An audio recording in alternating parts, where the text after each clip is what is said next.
There are maximalists, and they certainly have a say and power. There were some really devoted people who created Taproot and other things, and they figured out actually how to get some programmability into it. Not enough for it to be like Ethereum or Cardano, but enough for it to actually talk to other cryptocurrencies safely. Which means coming in 2025, other cryptocurrencies can be a DeFi layer for Bitcoin. And for Cardano's case, you can pay your transaction fees in Bitcoin, which means Cardano actually can be the DeFi layer of Bitcoin. And then we start thinking about this. This is the single greatest market opportunity in the history of cryptocurrency. If you look at the market cap of Bitcoin, it's about 3 to 4 times, depending on how you measure it and when you measure it, of Solana and Ethereum together. And there's almost no TVL, right? Because there's no smart contracts right now. So as Bitcoin opens up, all that value is going to flow out. And for the first time ever, Bitcoin's now going on vacation. It's going to go take a tour of the cryptocurrency industry.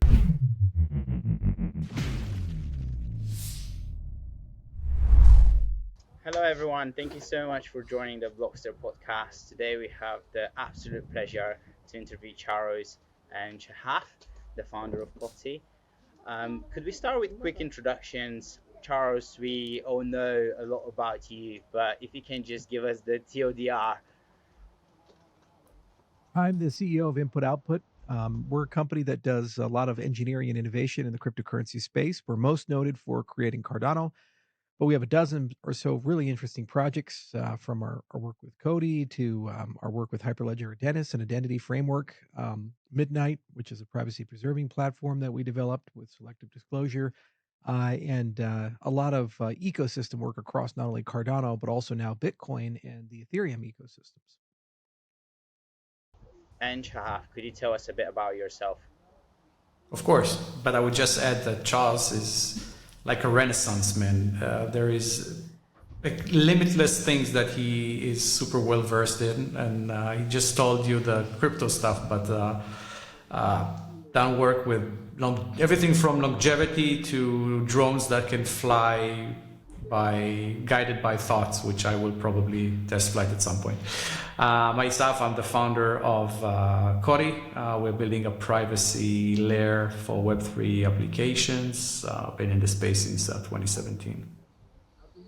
And Charles, I know that you've been in the industry for such a long time and you actively participated in the Bitcoin block wars, and then you were very involved in like co-founding Ethereum and everything else, and then Cardano. And as a founder, you've been going through this like amazing journey. And I'm really curious to know what are like the defining moments of like the Charles that we see today. What do you think are these like 2, 3 moments that define who you are? And probably if you didn't go through them, you'd be someone else. Well, with respect to my participation in the industry or my life in general, because these are kind of slightly different things. I'll take the industry because that's a little simpler. Um, I entered in Bitcoin in a time when nobody cared about it, and it was really the provenance of libertarian and crypto cypherpunk ethos. So when I came in late 2010, um, Bitcoin was kind of functionally worthless. It was a very small community. Nobody knew a lot about it. You couldn't go and like sell on an exchange or anything like that. We traded on spreadsheets. And really, what unified everybody was that we just thought it was super cool to have uh, our own bank, our own money, sound money, deflationary monetary policy. I came from the Ron Paul movement. That was a very transformative moment in my life where I campaigned for him back in 2007. He didn't win, but we all learned about Austrian economics. And so we learned about deflationary monetary policy and Ludwig von Mises and Murray Rothbard and all these other people. And we started really questioning, why is the Federal Reserve in charge of the US dollar? And we need gold back money, or we need something, but gold's not practical in a global economy. So when Bitcoin came out, it was like digital gold. And I said, I kind of get this. This makes sense. And it blended a lot of my passions together, like cryptography and open source projects and these types of things. So there was kind of the Bitcoin days, and I started the Bitcoin Education Project, and I was the founding chairman of the Bitcoin Foundation's Education Committee. And I spent a lot of my time trying to educate people and tell them why Bitcoin was so special and amazing. Well, after you master something, you kind of start saying, well, what else can I do to modify it and grow it? So then the tail end of my time in Bitcoin was when people started constructing overlay protocols like color coins, which came with some very prominent Israelis and other people. And then Mastercoin was another project. And there they were just trying to say, like, let's create Bitcoin where you have programmability and Bitcoin where you actually can issue assets. And unfortunately, we never really made a lot of progress as an ecosystem on that because Bitcoin is very difficult to change and it's very expensive and time consuming. So it led me to become the second phase of my journey, which entering the altcoin space. And so the first altcoin I created was BitShares. And there we were really interested in just solving the two biggest problems. And they're still kind of the two biggest problems in crypto, which was first Mt. Gox was collapsing at the time. And so we're really worried about exchange stability. And then the second was that crypto is very volatile. I watched Bitcoin go from $1 to $30, down to $4, up to $256, down to $80, and then up to $1,200, all in a span of like 3 years. I was like, this is not a credit bearing instrument. This is not a instrument you can have. So we wanted to create an algorithmic stablecoin. And BitShares was a tremendously innovative project, but it was way ahead of its time. And then later on, I became part of the Ethereum movement, much the same token, create a general purpose compute layer. And unfortunately, you can't do that on Bitcoin. So it made sense to do that.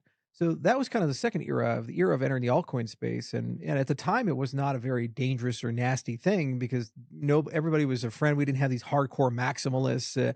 Actually, it was kind of cool. You could talk to Jeff Garzik or you could talk to, Gavin Andresen or these other guys. The third phase was after Ethereum, I created input output, and there I wanted to start formalizing the art of these things. So build research centers, hire scientists, work with serious engineers, and really from a first principles approach, understand the entire science of cryptocurrency and blockchain technology altogether, and then build products that reflect that understanding. And that's when we started Cardano, and for about 9 years, that's been the bulk of my career. And now I'm kind of entering a new part of my career where we're like a venture ecosystem where we incubate and build lots of really cool ideas and we partner with lots of cool people. And we've gone from one worldview to many worldviews, including returning back to Bitcoin now that they have SegWit and Taproot and other things that we didn't have in 2013, which actually makes Bitcoin programmable for the first time ever. So it's kind of fun. You return to where you started and you have a new perspective and you know these things. And we've grown from just a few people to myself to over 1,000 across all the different ventures, and that's strictly in the crypto side. And every step of the way, I've had to evolve and grow and learn and change and make mistakes and get beaten up, and it made me the man I am today. And if you could extract one lesson from this entire journey that you outlined for us, what would that be? And I know that it probably will be super challenging because you've done so many things. Oh no, it's easy. It's easy. Don't take it personally. I had to go take a bunch of ketamine and become a wolf for 20 minutes to really take that to heart. Intellectually, but in your heart, sometimes you don't know. And you accumulate damage as an entrepreneur over time. And anything you do that's at an elite level, you could be a fighter jet pilot, you can be a special forces operator, you could be a politician, you could be a lawyer. If you're whatever you are, if you're doing something of substance, you accumulate damage, both physical and mental. And the physical we think about, go to the gym, take medicine, do these things to heal yourself. For the mental, we just tend to leave it there. And we're like, that doesn't exist.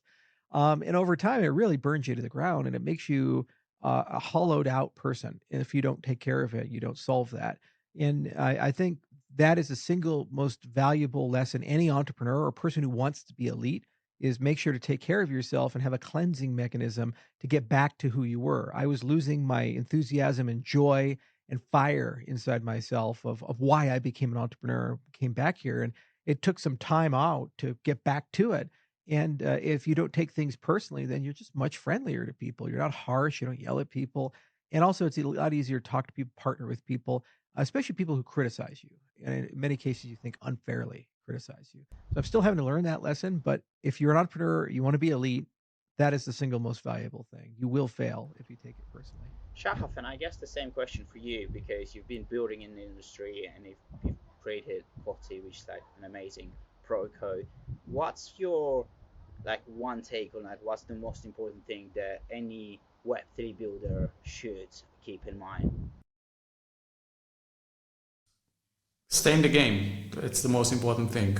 It's easy to stop, give in, cave in with cycles and criticism and everything that Charles mentioned. But if you stay in the arena, if you keep playing and you're above average, then your expectancy is eventually to win something. And that has been the lesson of my life. No, I love that. Just to combine this, stay in the game and don't take it personal. Just keep persevering and hustling. And Charles, I like a point that you made about education and how important that is. And in one of your AMA, AMA. yeah, I was like, oh, getting that wrong a few times. You mentioned that you would devote a significant portion of your time in 2025 to political progress, and you work closely with lawmakers and administration members to help them learn more about blockchain. So, could you please outline for me what would that look like, and how do you want to be involved in that entire process? So it's not just me. The industry as a whole is starting to come together, and I've been fortunate over the last few years to pick up a lot of great relationships with great senators and some policymakers in both the administrative and the executive arms of the U.S. government. And really, what we're doing is we're having a conversation about end to end. How do we make this industry work? It's not going anywhere. We're very big. We're worth trillions of dollars as an industry. It's going to grow to a 10 or $20 trillion industry. And while the United States has been kind of stuck in many respects, Europe has not been, Israel has not been, the Middle East has not been, if Japan has not been, the world is moving on. And so if the US doesn't get itself unstuck and come up with a workable framework for how US businesses can safely deal with and US consumers cryptocurrency, we're not really going to be competitive. The current president created this situation. The upcoming president, Trump, he wants to fix it. So he's going to appoint a crypto czar. He's going to work with the Senate and Congress now that there's a unified government. He's going to appoint a pro crypto SEC chair and CFTC chair. And then basically, the industry has an obligation to use the next 6 to 9 months wisely to have a discussion about what executive orders, administrative changes, and lawmaking needs to be done to create a framework that's workable for everybody.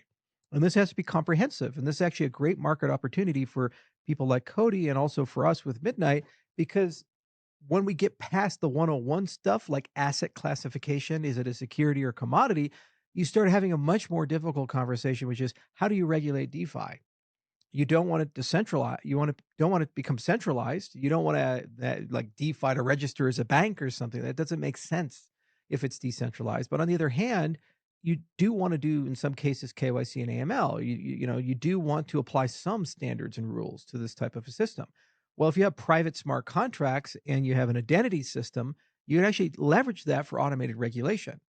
And so these are some of the next generation capabilities, and so part of the conversation is about what needs to be done today, and part of the conversation is about a wish list of how do we apply emergent capabilities to actually figure out for the first time ever how to regulate DAOs and smart contracts and mass value flows and royalty payments and these types of things.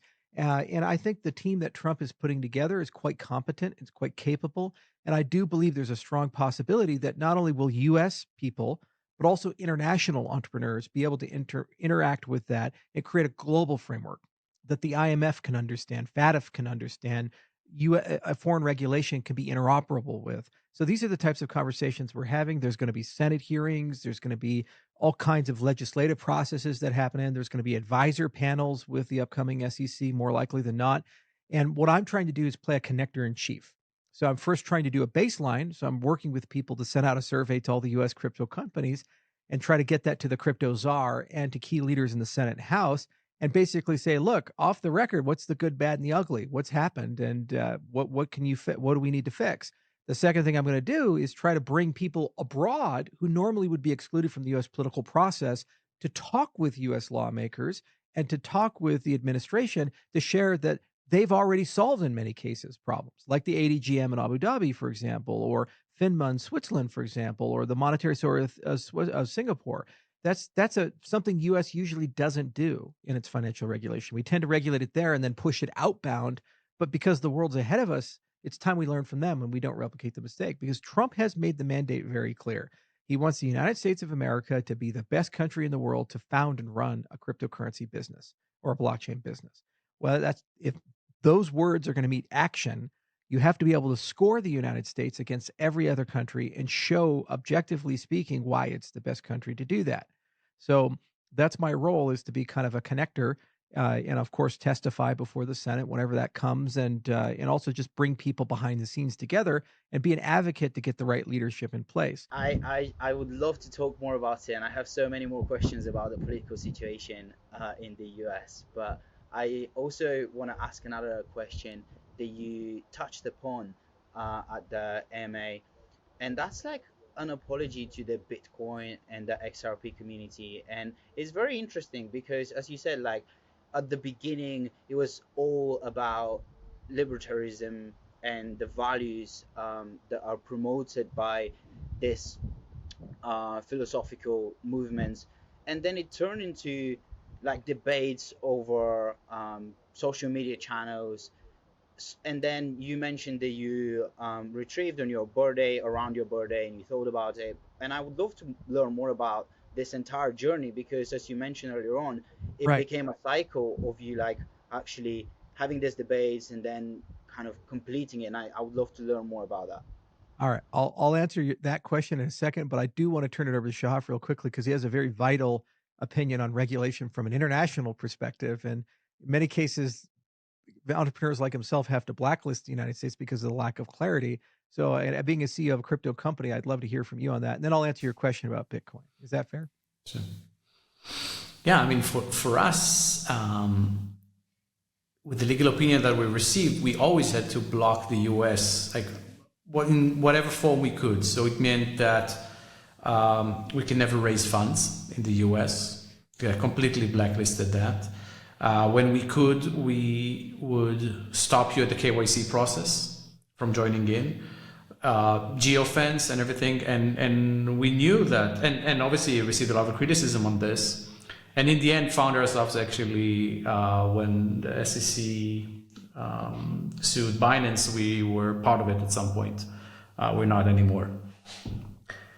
And actually right now we are looking forward to this new regime and actually look and like what can we change. And if it all goes well, then by all means we'll be opening up ourselves for the US. And I think many other companies will, which is obviously great. And it just shows that these sort of opportunities are unique, and it's great to have someone like Charles advising to the crypto czar. Yeah, and it just think of COTI. You talk about $250 million today project. I think at the all-time high, it was almost $1 billion, and that entire ecosystem can't touch the U.S. And that's one of thousands of stories globally. And think of all the value that would bring to the United States, and the value the United States could bring to these projects. And the fact that it was just arbitrarily and capriciously cut off, and basically people just say draw a ring fence around the United States and pretend it's radioactive and don't touch it and never have a US customer. It's pretty devastating. And these are the stories that are so valuable, because when you go and talk to a senator and you go talk to an SEC chairman or a crypto czar, when they hear it, they say, oh my God, we're leaving like 5% GDP growth on the table. We got to do something about that. We got to fix that. And we couldn't have that conversation with the current administration. They just basically said, you're all criminals and evil people, stay outside the US.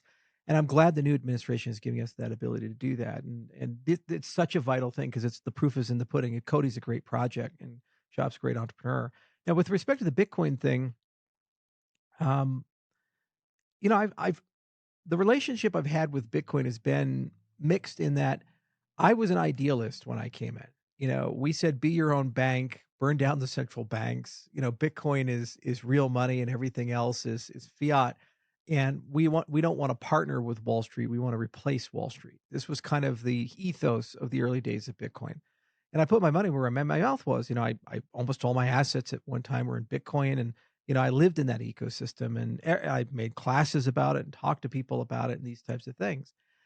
Then the culture changed somewhat. The OGs, they either got too rich and retired, or they went off and did other things. And a lot of them were replaced with new people that came in. They said, this is a magic money machine. So I buy Bitcoin at X, and it's going to go up to Y, and I've made a 10X or 100X. And all I have to do is just buy Bitcoin. And the greatest example of that, MicroStrategy, where Saylor's entire business model is just buy giant piles of Bitcoin. And then one day it'll go to $1 million, and he's the world's greatest genius. and everything but Bitcoin is evil and wrong. And they developed this maximalism. And what the maximalism did is basically said, well, if you're outside of the Bitcoin ecosystem, by default, you're a criminal and evil and you're a scammer. And they call it a shitcoiner and a scammer and an unregistered security and all this other stuff. If the most pervasively hostile were people like Max Kaiser or people who were advising the US government to create legislation where everything but Bitcoin is a security. And that made me quite angry. And I said, don't take it personally. I just got so frustrated with it. And I'm just like, why are we doing this? Are you saying that every DeFi application is a scam? Are you saying that every use case that's not holding, storing, and pushing value around from one account to another is a scam? Like, what if I want to run a nation state's voting system? What if I want to run a decentralized exchange and not have to go through a centralized exchange because I'm blacklisted because I was born in the wrong country? That's a scam? And no, well, it is because it's not Bitcoin. Okay, well, can Bitcoin run that? No. Okay, so what's my alternative? If I want to buy something, I have to create a Coinbase account and go through KYC and AML and lose custody of my assets and never be, and what if I get blacklisted? Then I lose all my money. It's seized from me. It's called civil asset forfeiture. So my strategy was to just get angry about it and, lash out.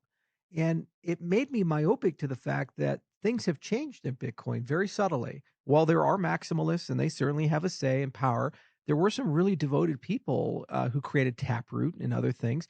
And they figured out actually how to get some programmability into Bitcoin. Not enough for it to be like Ethereum or Cardano, but enough for it to actually talk to other cryptocurrencies safely, which means coming in 2025, other cryptocurrencies can be a DeFi layer for Bitcoin. And for Cardano's case, you can pay your transaction fees in Bitcoin, which means Cardano actually can be the DeFi layer of Bitcoin. And then when you start thinking about this, this is the single greatest market opportunity in the history of cryptocurrency.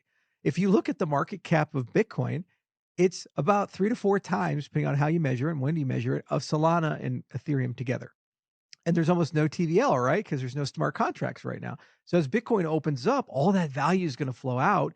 And for the first time ever, Bitcoin's now going on vacation, and it's going to go take a tour of the cryptocurrency industry. I think maximalism is going to completely evaporate, and everybody's going to start working with each other and being part of the same family. And what's refreshing me is I get to go home because I still understand a lot about Bitcoin. I have to catch up on Taproot and these other things, but I've read all the source code. I did all the educational materials. So starting next year, I'm going to relaunch the Bitcoin Education Project and talk about Bitcoin again with all the lessons I've learned and this amazing journey I've gone on. And we're also going to start supporting Bitcoin with our core infrastructure, like my Lace wallet for Cardano. We're going to go multi-asset, and next year it'll also be a Bitcoin wallet. So it's really good to return home. And what I found is there's a lot of really great people still there that aren't hostile and toxic. And the Twitter reality and maximalist reality does not actually represent all the holders of Bitcoin. There will be a lot of new holders with everything that is happening right now, and that will probably dilute some of the toxicity. Yeah. And by the way, because of how we're doing the bridge mechanism, it creates a competitive marketplace. And just like Midnight can offer a privacy layer for Bitcoin, COTI's products can also do the same thing. So this is really a cool way of how you get around, because right now it's getting boring. It's network effect of like, how do you move Ethereum people from one layer 2 to another Ethereum layer 2? Or how do we move a Solana user to Ethereum and vice versa? And all these Bitcoin people are 10 times the population and size, and none of them are actually inside of any of that. So we all can actually be around. COTI could gain 1 million customers from this, the same for Midnight, and we never even touch each other's market share inside of that. So that's the other really exciting part about that is we're going to focus so hard in 2025 on interoperability and getting the bridges in the right place. And zero knowledge is really the core technology for that, because that is what makes it trustless. That which means you don't have to run a full node on every single chain. And it basically gives you a great user experience. You just push the button and it works. From the Bitcoin wallet perspective, you have Bitcoin, you click a button, DeFi Bitcoin. Okay, under the hood, it's a wrapped asset with all the zero knowledge stuff and these types of things on a different network, but it just says DeFi Bitcoin. And now you do your Bitcoin stuff there, you pay some transaction fees and DeFi Bitcoin, and then when you're done, it goes back to Bitcoin. And the user sign us in. We would love to form the bridge, Charles. Yeah. The COTI Cardano bridge. And actually, we'll be able to do that through Midnight because we're building a bridge to Ethereum. And then by transitively, it'll work with all the layer twos, and it'll work better on COTI than it does Ethereum native because you guys have better zero knowledge technology support. So I think there's a path there to connect these two, and that's going to be pretty trivial. I feel like you're getting into the weeds with the bridging and Midnight and COTI. So let's take a step back and talk about privacy, because a lot of people argue that the main function of blockchain is to restore this notion of hard money. So, Shahaf, could you please tell me what's the main function of privacy layers and how are they enriching the Web3 ecosystem? I will, and I would say that privacy is one of these things that once you see it, you cannot unsee it. Like the need for that in so many aspects. So first of all, let's define privacy, because some people confuse privacy with anonymity. Privacy is a right to have selective disclosure of what you want to show to the public and what you don't, right? And it means that you can uphold the law if you'd like, and you cannot uphold the law if you'd like, but it's your right. It's the basic right for freedom. And it's critical in Web3 because we will never have decentralized systems if everything is publicly available. No serious institution, no serious business will come on chain if you can't keep a secret. No retail user will transact on a chain that completely and immutably and forever shows every decision that he has ever made. It's just the basic right for freedom. This is why it's critical. And I think people, quote unquote, Web2 people take privacy for granted. And this is why, when WhatsApp added your messages are now encrypted end to end, people were surprised with what they weren't until now. Like, I thought they were. And people in the Web3 space take it for granted that their transactions are not encrypted and are publicly available as a status quo and as, it is what it is. So this will dramatically change in the future. We will have this moment, I think, like the SSL moment we had on TCP/IP, etc., where everybody demand privacy, and even the US, right? If with the new regime, more institutions will be less weary to do things on chain. They will demand privacy as like the number one the prerequisite for whatever they do. So this is why I think it's critical, and it's as important as scalability when you're thinking about the future. Charles, and the first service layer on Cardano is Midnight. So could you please tell us a bit more about Midnight? And I'm really interested in the name, actually. How did you come up with the name? Why Midnight? Tell me the full story behind it. So privacy is the missing piece, and it's the final mile in the blockchain space. And so I think in terms of generation. So the first generation was Bitcoin, and really is about decentralized value transfer. So how do you create a network where there's no middleman and you can move value around? Great. Then the second generation comes, they say, well, that's awesome, but just pushing Bitcoins around all day is really not going to solve like all the economic, political, and social systems of the world's problems. If we're going to run governments on this, we need far more capability. So smart contracts said, okay, you now have programmability. It's kind of like when JavaScript came to the web browser. You go from static websites to Amazon and YouTube and Riverside and these types of things. Great. But then the issue is that doesn't scale. So you need scalability and interoperability and governance because these are so complicated now. You need on-chain abilities to update them and change them and upgrade them, going like from Windows 7 to Windows 8 to Windows 10 or the next iPhone or these things. You need to decentralize that. And it needs to scale to millions to billions of users. The problem is all of those things are only one half of the business world and the government world. Those are all public things. And every business, every human activity has a public side and there's a private side. Think of your relationships. It's like, oh, you have your wife. Great. And people know you're married. Probably not talking about your issues of your marriage with the general public, right? That's the private side of your relationship. When you have a business like McDonald's, okay, I sell hamburgers. Well, how much money's in the cash register? How much are you paying your employees? Sally, who had the HR complaint, what was that HR complaint about? That's the private side of your business. Government has its public side. Look at our military. It's going on a parade. Private side, classified information, its capabilities. There's nothing you can find that doesn't have a private side. And if you can only do the private side in Web 2 in a centralized way, as Shahaf is pointing out, you never have Web 3, because you'll have like a fantasy Web 3 where part of your application is running on a blockchain, and then you have a fake Web 3 where it's actually running on a centralized server. So you need a capability of privacy. But then, as he very rightly points out, what does that even mean? Privacy is a contextual conversation. Private to whom? To everyone? To this group of people, but not this group of people? So privacy needs identity at the same time. And the identity component basically gives you the ability to do selective disclosure. So the CEO of the company has a different view of the secrets of the company than HR, than IT, than operations, than the employee who works in the parking lot pushing baskets. They're both part of the same organization, but they have different disclosure regimes. The regulator will have a different view than the auditor. The lawyer with attorney-client privilege will have a different view than the regulator, as an example. So privacy is a game of disclosure, paradoxically. And you need these two things to come together. And when they come together in just the right way, if they're truly blockchain, you can start writing hybrid applications. You can write an application where you define what your public side is and what your private side is. And then always it's helpful to have an example. So think of like the video game or board game Battleship. So you have Battleship, and one player has your battleships here and the other player has your battleships there. And it's a grid system. And then you pick part of the grid and you say A4 or whatever.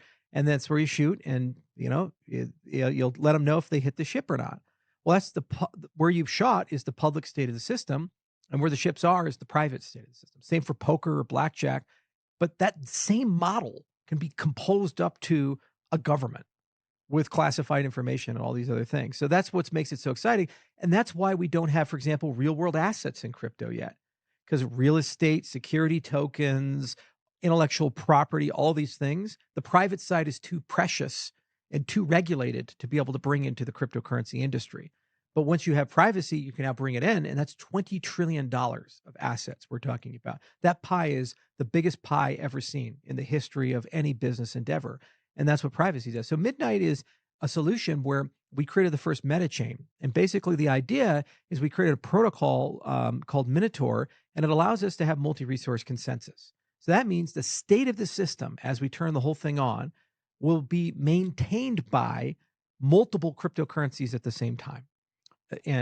Cardano to start, but eventually Solana and Ethereum and other systems, which means we have native observation and bridging with all these different systems, which means it looks like it's a layer 2 to everybody. So Midnight will appear to be a layer 2 of Ethereum, in Solana, in Cardano. And then we have this idea of paying your transaction fees in your underlying currency. So if you're an Ethereum user, you pay in Ether. If you're a Sol user, you pay in Sol. If you're a Cardano user, you pay in ADA. So from your perspective, it's a natural extension of your infrastructure.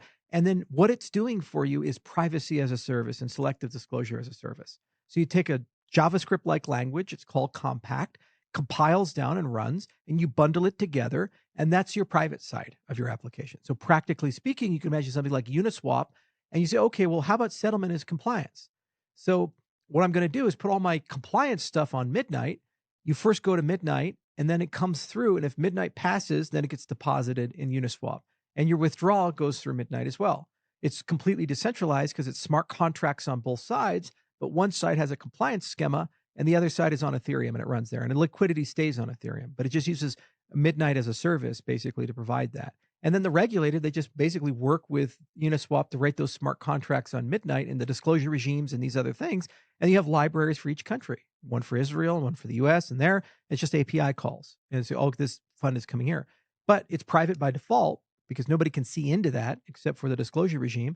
And then also from Ethereum's perspective, it's an oracle. It's just basically like a multi-sig and saying, hey, it's coming in, and if this key signs, then it deposits. And if this key signs, it can withdraw. That's how you create a regulated DEX.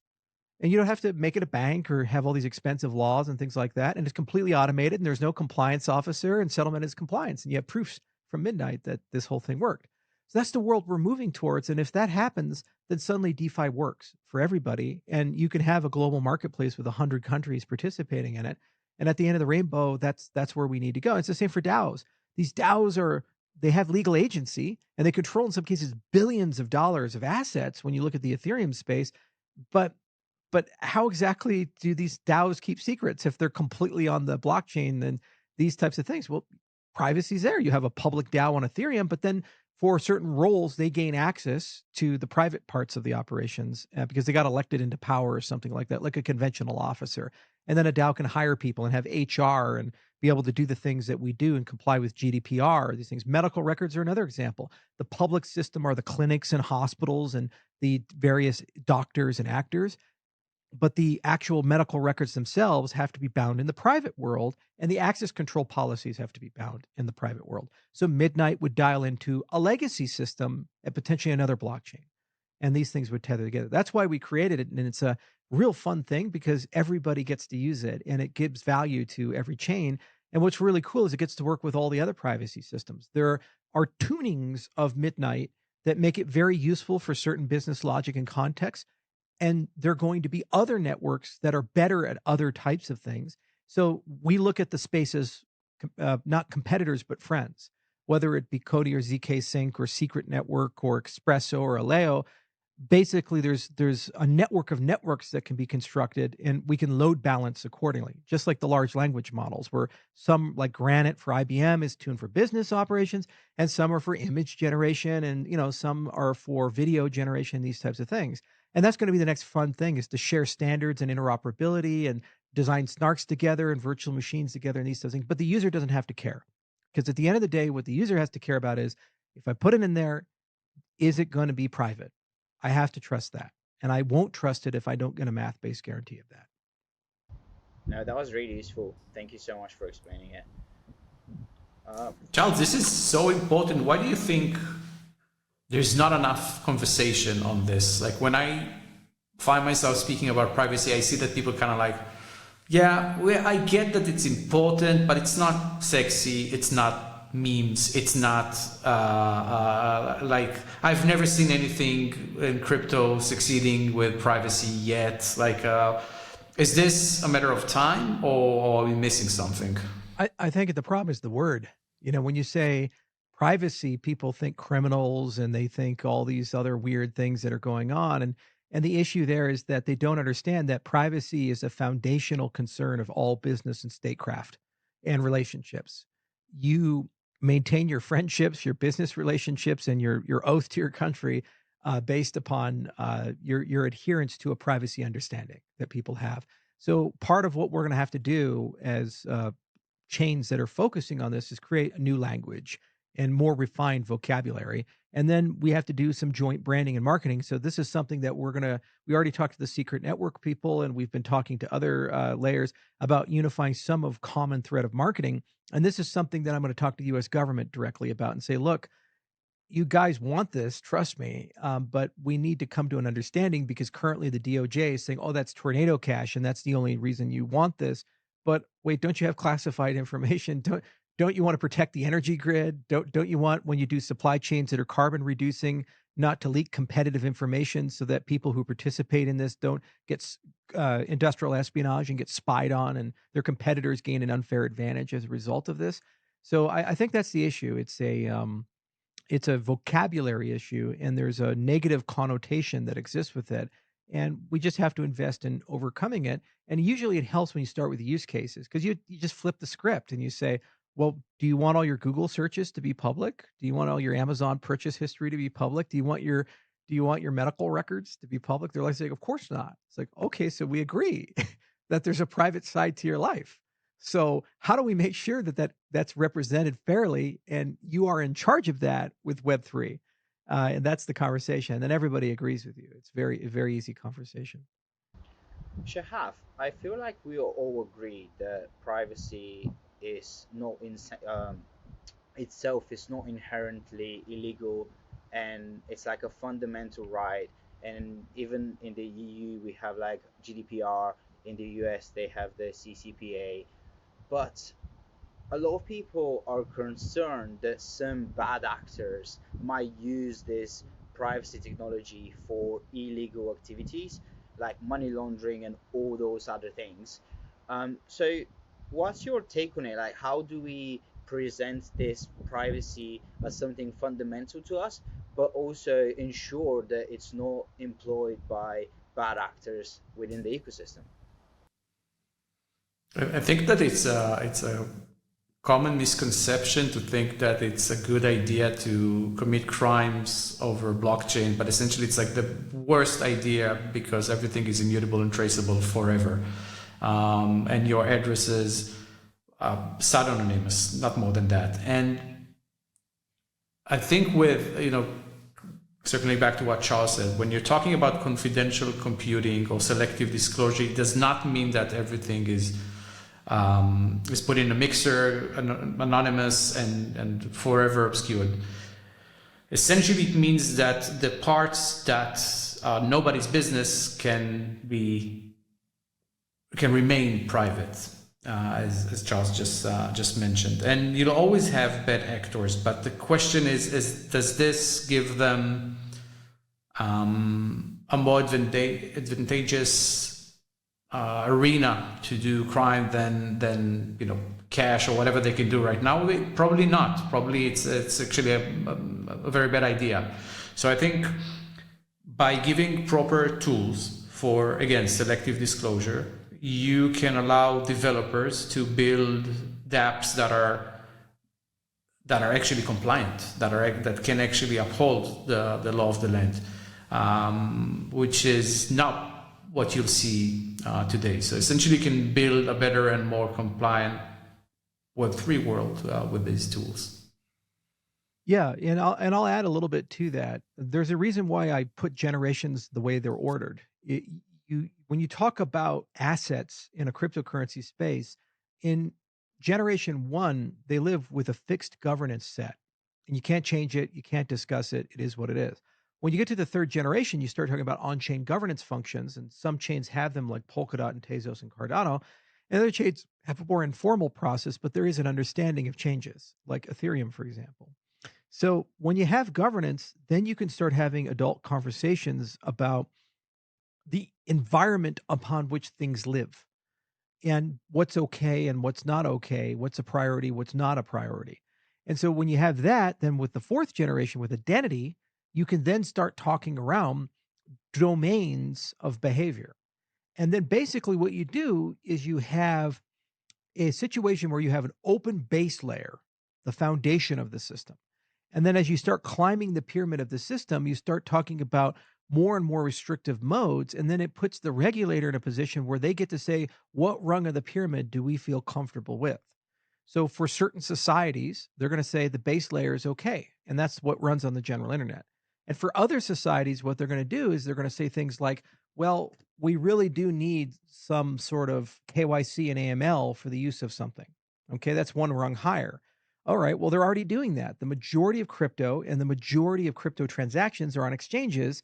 These are regulated endpoints. You send it to Coinbase, you go through KYC and AML, and they have the travel rule. And when you withdraw it, you have to prove you own the address that it's going to. So the funds in and funds out are entering a regulated system.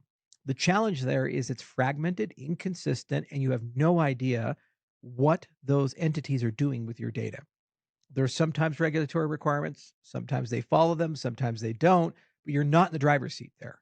Okay, someone else is, and you hope to God that there's not a hack and a leak or these problems. And with Equifax or the OPM hack or these things, it's been a huge issue, data privacy and data protection. With a system where the network has tools that can be programmed into the design of smart contracts at higher levels of the rung, what that means is then you know up front how your data is going to be used, what the requirements are to do business in that domain, and also what rights you have as a consumer. And you get to decide, are you comfortable with that or not? So let's say China starts getting involved in these things. They're going to have very draconian smart contracts, and they're, oh, we want to see everything. We want to be able to track you 24/7 and these things, because they really love knowing what their people are doing. You say, I don't think I want to use that smart contract. I don't think I want to use that part of the rung, because that's a bit like dystopian for me. China will mandate that its people have to do that, but you don't have to do that in Switzerland or that. And the network can support both views. It can support a libertarian view and it can support that type of view, because it shouldn't have to care which way is that. It's written into code. And I think that's how you get around privacy. And then it's what the internet ran into. People eventually gave up, but they said, well, the internet can be used for all these nasty things. We're like, well, that's absolutely true and has been and will continue to be. But net, the social value of having an unrestricted network to move information far exceeds the fact that sometimes people misuse and abuse it. And what we do is we build regulatory bodies and rules for where and when they do that to intervene. And as Shahaf has very wisely said, every time people have tried to commit crime with cryptocurrencies, they're automatically putting themselves at a disadvantage because it turns out these systems are bad long term at hiding the actions of criminals, either because you can't get the value out of the system, and when you try, you get caught, or just mere act of using the system in nefarious things puts a spotlight on you that more sophisticated law enforcement tools can be used to uncover that, as Silk Road demonstrated, where he thought he was a genius and he used this marketplace, Silk Road, and was trading Bitcoin, and they got caught because of the fact that he was using Bitcoin. And when you get caught, unfortunately for the criminal, the world's best bookkeeper has tracked every action you've ever done and you can't erase it. Okay, usually when the mafia gets hit, the first thing they do is they take the books and set them on fire and try to hide what they've done. But blockchain, you can't do that. So if you're comfortable with the fact that all your criminal enterprise is admissible and recorded forever, use blockchain to violate that. If you're not comfortable with that, you have to stick with good old fashioned U.S. dollars and cash. Okay, that's your option there. It's a much better system for nefarious intent. And Shahaf, you asked a question about why privacy is not one of the biggest narratives, even though it's so important. And I know that both of you argue that that's one of the main components for blockchain to become mainstream and onboard the next billion users. So I guess there are two questions there, but the first one is, what are the essential things that people building within the privacy ecosystem should focus on to make it mainstream? But also, why is it so important for us to become mainstream? We need to grow, right? We need to grow this market, or I want to live in a world. I want my children to live in a world where systems are decentralized and not have five big tech companies that kind of like control everything and eliminate competitiveness. I want to see a world that evolves faster. If we don't have this missing piece of the puzzle, which is privacy, as Charles mentioned, then we will not live in this world. So this is why it's critical, and this is why we need this for ourselves right now, but I think for the next generation of users. And again, it's the next billion users that is, again, borderline me, but also the next $20 trillion in assets, in real world assets, and everything that comes with this. And as pioneers of this thing, we need to make sure that the rails are there. I think we need to see more examples out there. I think that we need to remember that the technology wasn't really there. The cryptography for everything, that Midnight does, that COTI does, wasn't really there for mass usage, and I think we're getting there right now. And we'll see examples and good usage of the tech, and then we'll probably see, the flywheel starts to work. My other thought about this, it's not just, better DeFi, better AI, better healthcare, better real world assets. We may see use cases that you could not do without confidentiality. Like Charles mentioned the game of poker earlier. Like, imagine that playing cards didn't have a side that is covered, right? Nobody could think about poker, right? But once you introduce this, then you can think about poker and other games. So it will be not just, a better DeFi because we have confidentiality. It will be an app that I don't think about right now, but we couldn't have thought about this without privacy, like a new thing. Yeah, And and Charles, one cool thing to add on about new use cases, you can take old things and you can make them a hell of a lot better. So like online poker is a great example of that. First, are we following the regulatory schema of the geography of the players involved? That's a huge challenge. And the answer is seldom yes in that. That's why online gambling has such a bad reputation.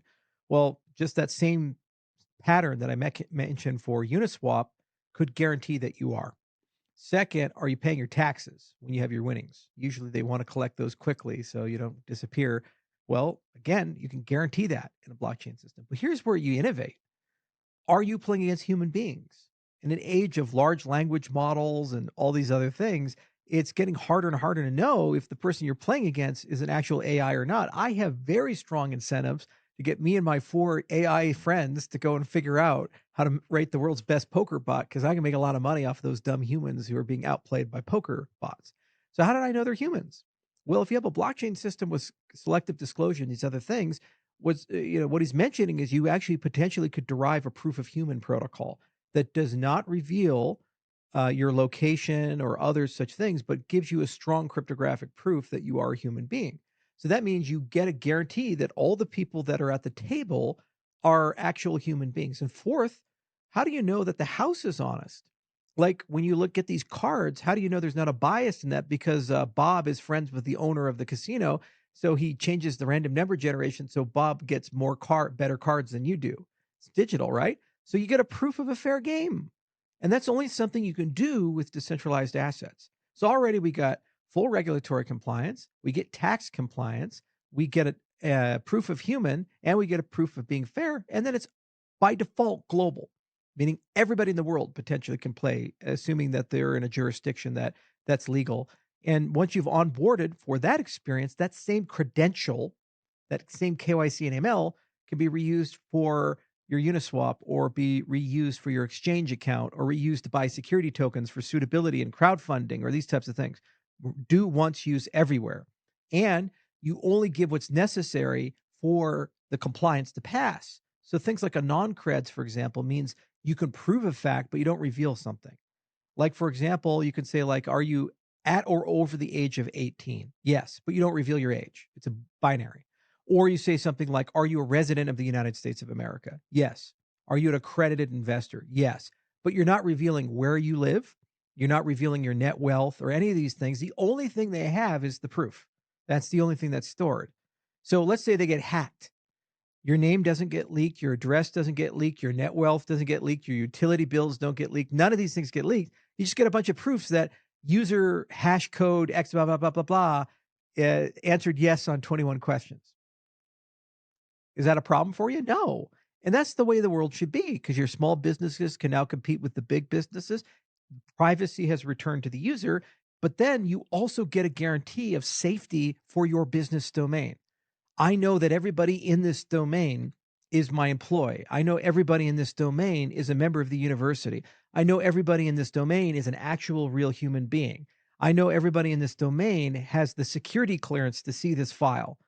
These types of things. Doesn't matter your context window. It's the same technology everywhere. And that's how you get people excited about it. Because once they understand that, they say there's such an enormous economy of scale for these types of systems. It's the same thing that can secure our nation's secrets can be used to verify the cards in my poker game are only I get to see until I put them down on the table. That's pretty powerful. Thank you so much for that. I want us to move to midnight special. Apologies for that. I'm actually currently in Zanzibar, and there is a dog barking, so I'm not sure whether you could hear it. But that was like the weird noise in the background. But Charles, a question for you was about midnight. I listened to the midnight special, and it was very insightful, very technical. But I would like you to clarify for me what's the difference between the service layers and the L2s, because you say the midnight will be essentially like an L2 on every L1. So could you please double down on this? So there's two things. There's like, are you an L2 or are you a side chain? And this vocabulary is a little milky. So we call a partner chain because Minotaur changes the vocabulary a little bit. When you have multi-resource consensus, you are deriving security from multiple systems at the same time, which means different consensus protocols are making blocks in the same system. So you could layer proof of work and proof of stake together. You could layer proof of stake and proof of stake and proof of stake together. You could have a permissioned BFT protocol running with an external protocol to do certain things. And because of that, What that means is that you have validators that have a multi-system view, meaning they're running full nodes or light nodes and multiple systems at the same time. So they have basically a super node. And as a result, that security model basically makes you, from the perspective of the host network, look like a layer two of it. But you're also almost like a layer one in that you have your own security mechanism with it. So it's a hybrid security mechanism. The other thing is that if you have bridges that allow you to go back and forth and activate the network in your underlying currency, you as a user, DApp user and developer, don't practically differentiate the extension from the main network. So if I am an Ethereum guy and I'm paying my Ethereum fees and I'm thinking in terms of gas and this type of stuff, and it's just Ether to activate Midnight, why would you say, oh, well, Midnight's a completely separate concern? It's an API, and you write some stuff, you call it, and you get an answer back like an Oracle. It does something for you, but you add that into your cost of operation, and you still live as an Ethereum oriented person. So that is a major innovation because it's a network effect issue. When you have separate currencies and you have to translate, you're adding a step to the user, and you make it very difficult in practice for people to consume that. So imagine that you only have dollars in your pocket and there's no cash exchangers and there's no ATMs, and you go to a bazaar in Istanbul and you're walking around and you're trying to buy stuff, and they're saying, we don't take dollars. What do? You have all this money, you have all this capability, but you can't deploy that capability because you have no translation between the two. Now, with credit cards, we kind of solve that problem.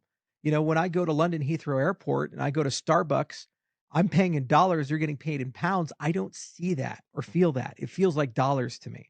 And so we have to bring that same experience to the cryptocurrency world. And then what ends up happening is you can have blockchain to blockchain partnerships. So the COTI chain and the Midnight chain, we can start load balancing. And if there's certain things they're doing well, we gain a larger market share. And then some of the traffic gets to COTI and some of the traffic gets to Midnight. And what does that do? It creates consumption for the COTI token under the hood, creates consumption for Dust under the hood with Midnight. You see, but the user doesn't feel that because they're only paying an Ether for these two things. So that's what we're trying to achieve with Midnight. And that's why it's such a revolutionary thing, because we go from an adversarial tokenomics to we're all one global market and let the consumers just do what they will. And now what we're trying to do is maximize the utilization of the system. Okay. It's like Netflix. We want you to watch as many videos as possible. We want you to keep binge watching, with more hours on the platform. So more crypto use cases. So once you're in, we want you to use as many dApps as possible. And the user doesn't care that the dApp may be supported by 5 or 10 chains under the hood, which are specialized to do certain things. And on the validator side, essentially the validators of Cardano would also be able to opt in to validate Midnight, and they will be rewarded in the native token of Midnight, but they can also Exactly. do that to other service chains that will be potentially spin on top of Cardano. So the same validator sets will be able to help other blockchains until they make that critical mass to be able to build their own validators. Is that correct? Yeah, and that's the cool part about how our partner chains framework works, is that it's the best of all worlds for somebody launching a chain, because you're not vendor locked in. When you look at Cosmos or with IBC or parachains with Polkadot, the challenge there is you're always kind of reliant on their consensus model. So you're stuck in that ecosystem. With Minotaur, as it evolves, you can decide to break off and become a layer one and do all of your consensus internally, or you can start sharing consensus elastically with different networks. So let's say, for a while you like Sui and you go and use it, but then Sui falls out of favor and something else gets big, then you switch from Sui to that other thing, or back and forth. So then you can start talking about blockchain to blockchain partnerships. So Midnight can go 5 years from now as a blockchain network and negotiate to an upcoming blockchain, call it FuCoin or something like that, and say, hey, what would it take for us to give you 10% of our security and your validators to do that? Because at the end of the day, you're benefiting all of the holders of that cryptocurrency because you're paying validation fees. And so ADA holders get Night token, from creating blocks. So equivalently, FuCoin could get some transaction fees and inflation. Well, maybe the foundation of FuCoin agrees to invest $500 million in Midnight infrastructure and in Midnight startups, and also make all their applications hybrid applications and use Midnight as the privacy layer for all of their stuff. See, that's a partnership. And is that between two companies? No, it's a blockchain to blockchain partnership where they actually are working together. And that's the coolest part about this is it's almost like cooperatives coming together and doing business with each other and working with each other. And I think that's a very underexplored area because right now everything is very adversarial. It's Solana versus Ethereum versus Bitcoin versus Cardano, and you pick a side, and it's like you just live with it, and it's like a religion. We are Catholics. You can't go over there. You can't talk to those people. They're a different religion. You know, and now we're entering into the age of commerce, where enemies yesterday, friends today. So Samsung and Apple, they sue each other all the time, but then suddenly Apple decides to buy memory modules from Samsung. They're partners on that one. That's how it should work. That's business. And it changes year by year as the actors change, the product lines change. Microsoft uses Linux now, called Windows Subsystem for Linux, in a lot of its products. I have Linux running on my Windows. 20 years ago, you had Steve Ballmer saying open source is cancer and we have to kill Linux, and vice versa. So that's how business works. And blockchains should reflect that. They shouldn't be religions, and they shouldn't reflect doctrine. And you're locked in and you have to live. And whether it benefits you as a consumer or not, you got to reorient and put the consumer at the center of the experience. And that's what we tried to do with the design of Midnight. And I feel like the multi-chain desire has been something that everyone within the crypto community have been striving for.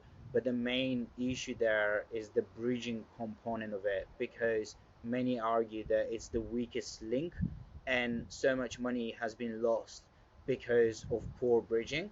So could you just elaborate on this point of like how can you ensure that the bridging mechanism will be as secure as possible? Because I am 100% sure that the L1s will have like a comparatively high number of validators, and then we can talk about centralization and decentralization. But let's assume they're safe.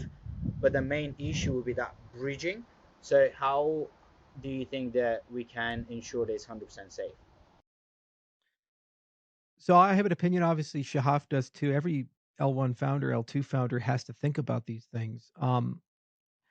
There are 3 challenges you have to overcome. Now, the first challenge is you have to create a set of standards for how chains are going to move value and communicate with each other. So it's not just tokens moving across, but also there's an idea of pub sub. They have to move messages past to each other. And there are 26,000 different ways to do that. And they have different trust models and assumptions behind them.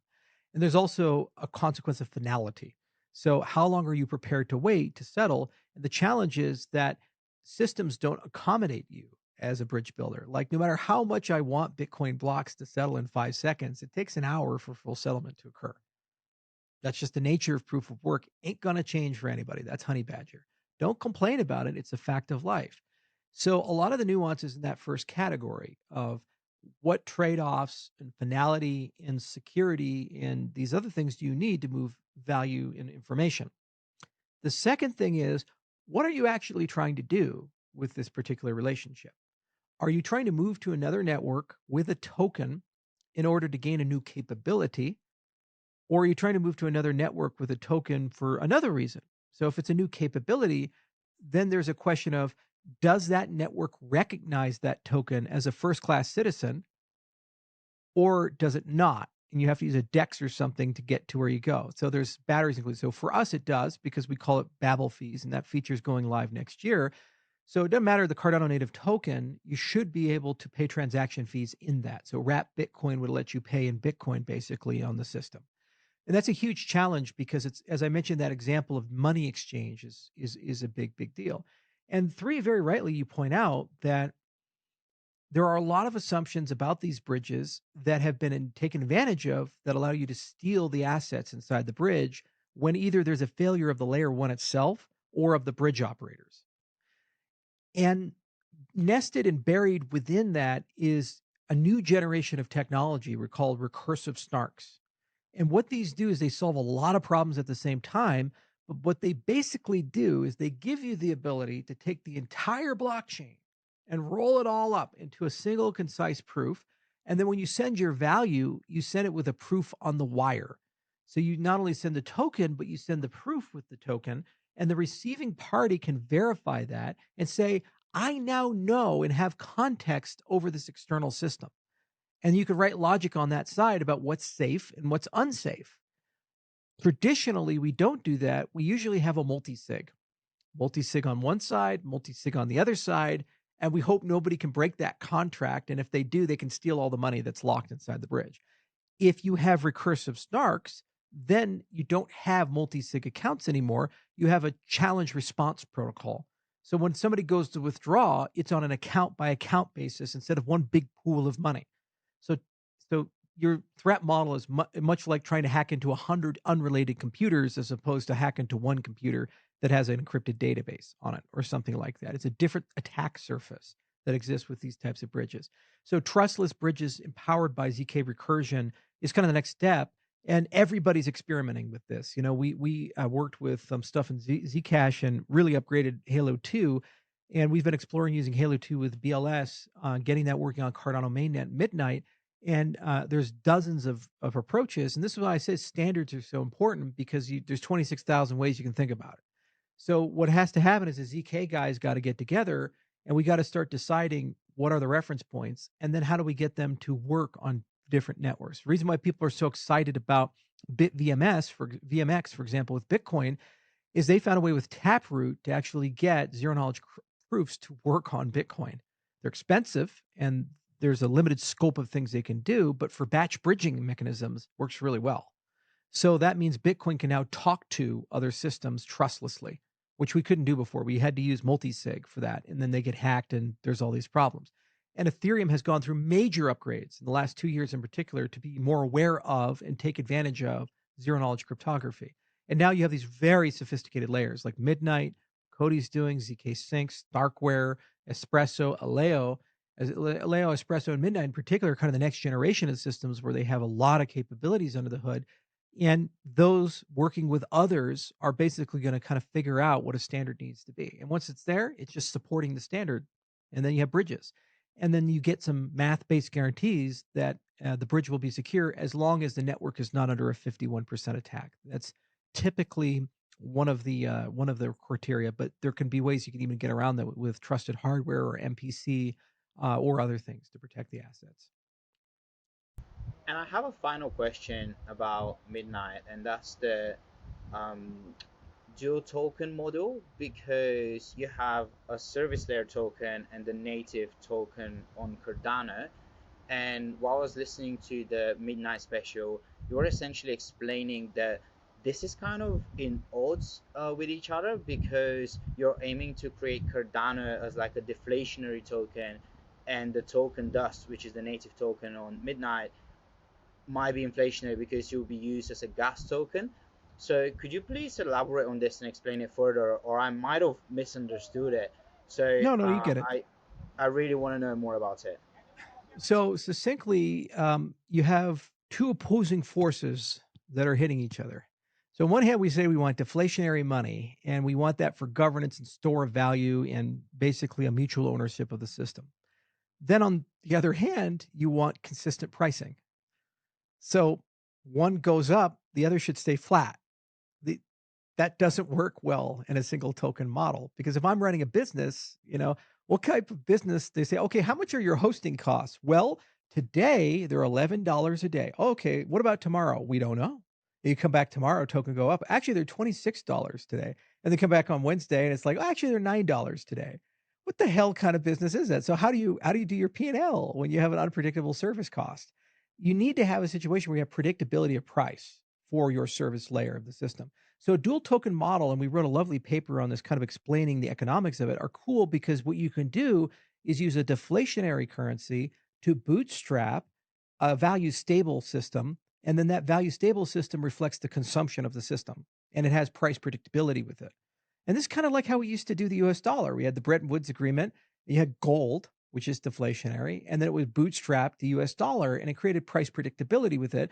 And if you looked at a 30-year spend, the overall cost of homes and automobiles and these other things had some forward predictability about it. And when we decoupled the US dollar from gold, then suddenly the value just collapsed and we started losing price predictability. So we're trying to replicate that notion. And by having those dual tokenomics, you now have a situation where basically people can choose their own adventures in terms of how they want to participate in the system. The other thing is, by having a capacity unit as your second currency, you can now entertain the idea of the user doesn't have to pay for the transaction. This is really cool. So let's say you own the first token and you are an operator of a dApp or something like that.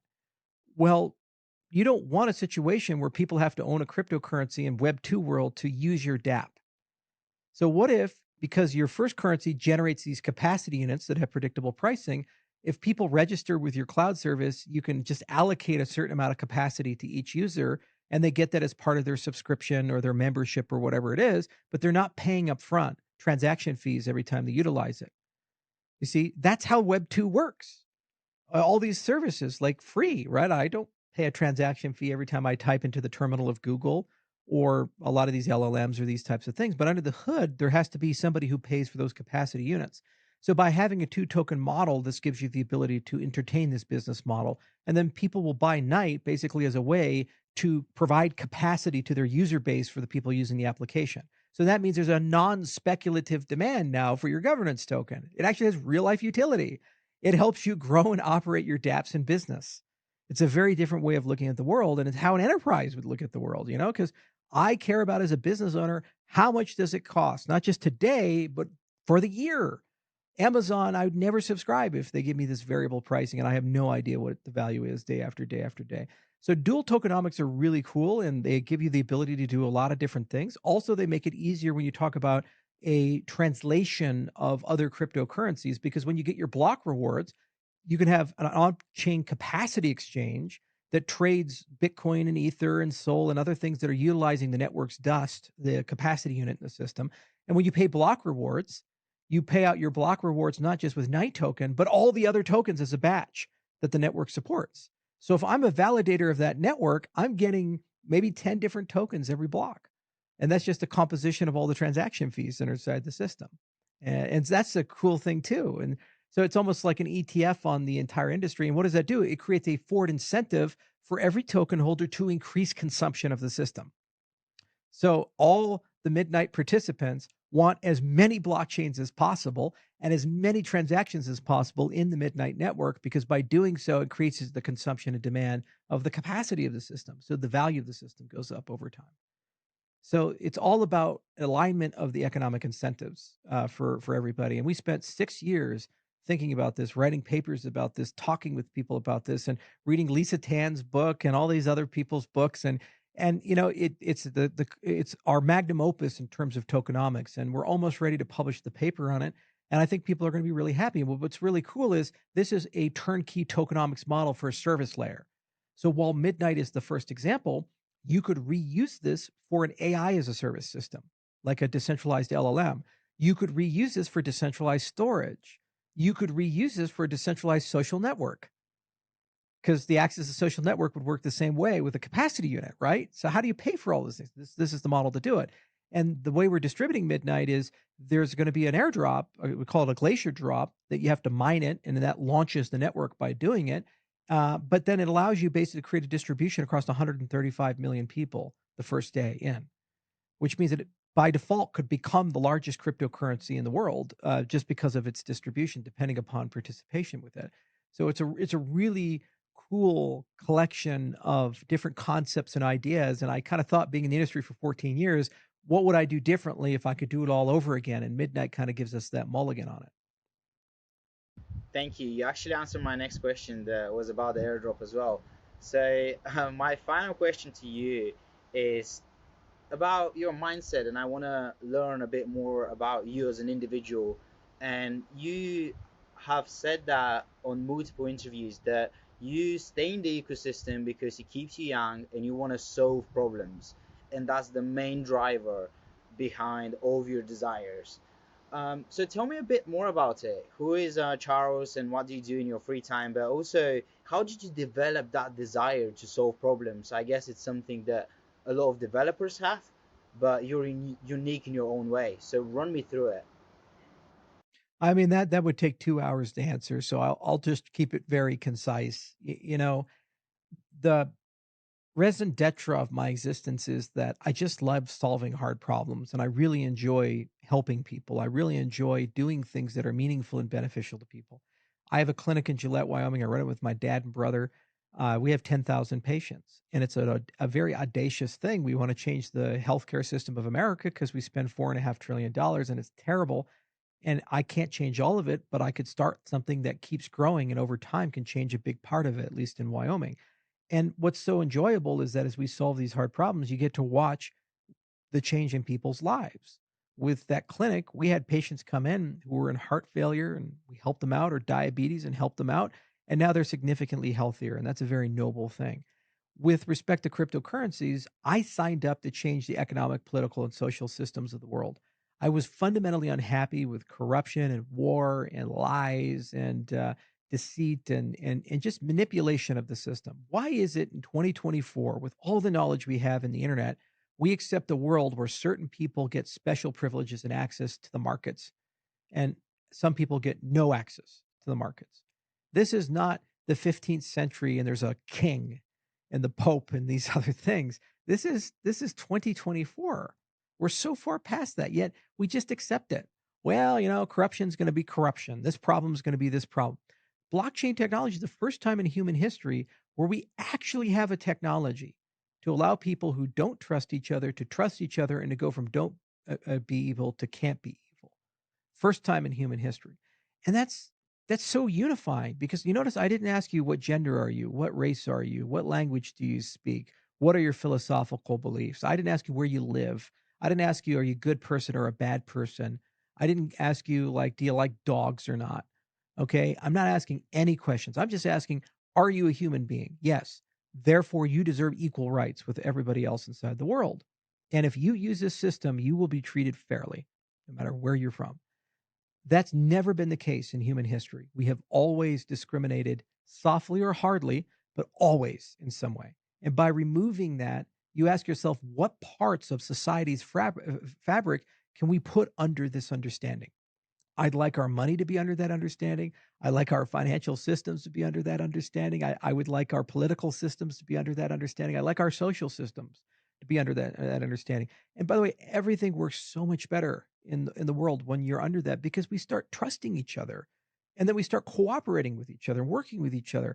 I remember looking at the Middle East when the Abraham Accords came in and we started actually doing a proper integration of Israel into some places that had historically been enemies. And for the first time ever, Israelis were going to Abu Dhabi and Dubai.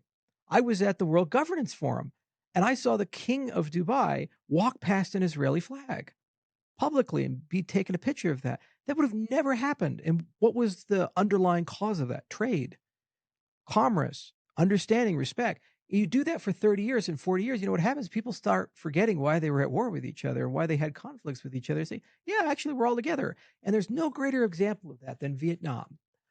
The first time I went to Vietnam, it blew my mind because I was aware of the Vietnam War. I studied it when I was in high school and college. And I thought, well, the Vietnamese really must hate the Americans because we came in, 1.5 million people died. It was a brutal conflict and they won the war. So obviously they're communists and that system must hate us. I go into Vietnam and I walk out of the airport. I look to my left, there's a Popeye's chicken. I look to the right, there's a Domino's pizza. And I'm like, I thought we lost this war. What the hell is going on? This is crazy. So I talked to some people there, older people who went through the whole thing. And I said, what happened? And they said, in the 80s, we realized that if we just started doing business and trading with people and embraced this capitalism, everything would work better for us. And we did. And now they like America more than they like China. And it blew my mind so much as I was talking to a government official, and he's like, you need to tell the government to adopt blockchain. I said, excuse me? It's like, you're American. They'll listen to you. I was like, this is Vietnam, God damn it. This is crazy. But the only reason why is we trade with them. And now suddenly we're friends and we're working together. So if blockchain can do that at an individual level and later a group level, eventually it's a global level. And then the world comes together and the wars stop and people start loving each other again and we start getting down to business and then we get to know each other. But then also we have trust because we know what makes us special is going to be protected. The other side of trade is, will I lose myself if I trade with these people? Will I lose my language and my culture and my money and my businesses and these types of things? And absolutely, that's historically happened. If you look at colonialism in Africa, for example, it's been horrible. And the same in South America, horrible. Well, if you have these systems, you have fair considerations. The people of Burundi have equal rights to the people of Germany, Japan, and the United States of America. So if they trade as equal partners. That's never happened in human history before. So you know what? They're happy to do it. And we're all in this global commons. So that really motivates me because I don't think there's anything else in my life I could do as meaningful as that. When you think about this stuff, you say to yourself, gosh, if we pull this off, even 10% of this, that's world peace. That's getting us out of all these big problems. And as a final point, I said I would be concise, but I never am. There's a lot of exponential technologies that are coming, like synthetic biology, which I'm a participant in, and quantum computing and AI. And it's not really clear how we regulate these systems. The problem with exponential technology, the first one humanity incurred was weapons. It was nuclear weapons. And suddenly a small group of people could get together and create something where you do a little bit, and you get the world's largest explosion. That's exponential growth. And when you translate that, that means that it becomes very difficult in practice to safely use this technology. Because while the vast majority of people in the world may view this technology as something we need to control and regulate and be good stewards of, a small group of people may use this technology to harm millions to billions of people. This is the whole weapons of mass destruction thing, the terrorism thing, and it's a persistent problem. And then when you look at AI, it's the example. You can augment a small group of people with AI in the wrong way to basically give them superhuman capabilities to do harm. And the same for synthetic biology. A small group of people can make a virus that can kill a billion people if they want to. So, how do you regulate that in a global world? Well, it turns out blockchain governance is an isomorphic problem. You have rules, a system, resources, capabilities, and then you have rules about how we're all going to get along with that. So you can use a blockchain system to build an alignment system for large language models. And suddenly Google doesn't get to unilaterally decide what you get to see, or Microsoft, and same. It's a public resource. The same for social media curation, misinformation. Okay, so how do I build a social network that's fair? Elon Musk buys X because he says we're too liberal. It's true, but he's pretty conservative. So is that fair now by just saying you have to go between two political spectrums and you get two views of history? Well, why don't we put it together? Well, the same thing for blockchain governance can be used for a curation system. And then you can also use this for an international regulatory system for capabilities like nuclear weapons, synthetic biology, and quantum computing and other things that can be used in an exponential way to cause profound harm or create profound benefit to society. The other thing is exponential technology tends to create exponential wealth. And if you don't have that in the right structure, the wealth is vastly unequal. We will see in the next 10 years the first trillionaire in the world. It's probably going to be Elon Musk or Jeff Bezos, but we'll see the first trillionaire. And people are getting poorer at the bottom, and wealth is starting to flow to the top because the winners are taking all. They're using exponential technologies to accelerate their productivity and capabilities. And what this leads to is civil unrest and the attack of capitalism itself. And people try to go back to, kill the rich people. And that doesn't work very well. That's a huge global instability that's going to be happening. So if you have cooperatives where these public resources that generate so much wealth aren't owned by anybody, but rather they're cooperatively owned by the masses.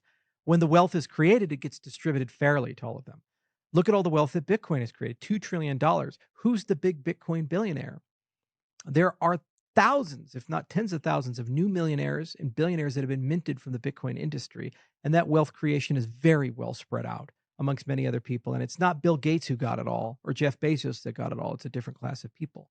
So having a collective resource is the other thing that's super cool. And I think that saves us from post-capitalism because it's becoming a huge problem in society. It's only going to be exacerbated with AI and robotics because not only do they own all the means of production, they no longer have to hire people anymore. They're just going to use AI agents and humanoid robots to do all the work. So when they make all the money, they just keep getting richer and richer and richer, and there's no trickle down anymore inside that system. So that's another thing that gets me very passionate about this. And for world order, it's absolutely required. That is going to be probably the cause of World War III if we don't solve it. It's not going to be some crazy dictator pushing a button with a nuclear weapon. It's going to be the fact that there's massive civil unrest and populism forming with all of the low-level people because they no longer have jobs and there's a 30 or 40% unemployment rate. Iraq was very peaceful when we conquered it until we had a 35% unemployment rate. And then suddenly we had a 10-year civil war that we dealt with the Shia and the Sunni and these people. When people are unemployed, they're not making any money. The idle hands cause wars. And so that's the other thing. I think there's the biggest possible humanitarian. You got to solve this collaboration and trust problem and the economics problem. And the blockchain industry is the only industry mankind has that actually can do that in a fair way for everybody. Thank you for that very good answer. Very extensive answer is the word I was looking for. Shahaf, do you have any final remarks they would like to make? You can't top Charles, so I'll leave it at that. Myself, I'm just an explorer. I like being in new territories, and I think this is where what this industry can give to entrepreneurs. Thank you so much. Thank you so much for your time, and it was such a pleasure talking to you, learning more about your projects. Yeah, thank you so much. And Thank you. Shahaf's one of the best in the business and one of the bravest men I know. It's so good to see you again. Thank you, man. Thank you so much. Cheers. Bye bye.